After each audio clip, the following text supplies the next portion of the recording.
Hey, it's Dad. I am going to show you, since I won't be here this weekend, how to do the floor. So you can see I already kind of started right there.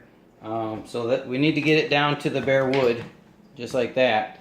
You don't necessarily have to do this if you don't have time, and definitely do not do that. Leave the new tile alone. That's new tile, so don't rip that up. You can see I already kind of did the cat room floor a little here, and I started in there.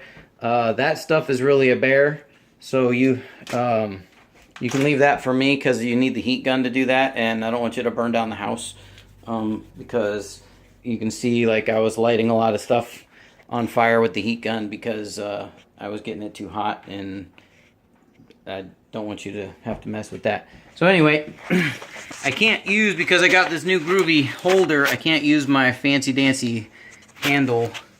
So I might have to try to do this by standing it up. Oh, that's kind of weird. Anyway, so there's gloves here that you can use, and then there's some gloves that Rachel has in the garage that are pink that are probably better to fit your hands, just depending on what size you want. You got the hammer and a little chisel. It's full of cat hair because there's glue all over it. And then I only have this paint scraper.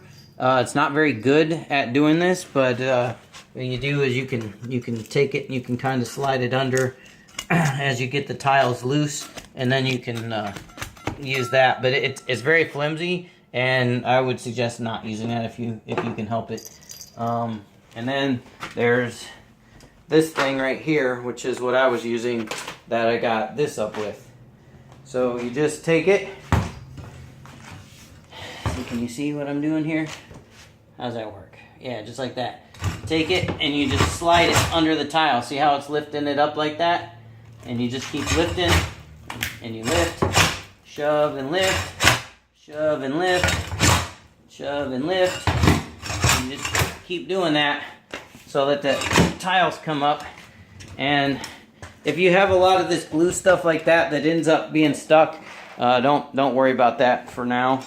I mean, try to get it off if you can, but it's gonna be really hard to do. Ooh, I was twisting my beard again. It'll be hard to do, so I wouldn't get too worried about that. And try to not go towards the washer and dryer, because I don't want you shoving this thing into the washer and dryer. And trust me, I will know if you did it, because this thing will leave one heck of a mark. Same with the stove, same with the refrigerator, same with the cabinets, same with the dishwasher.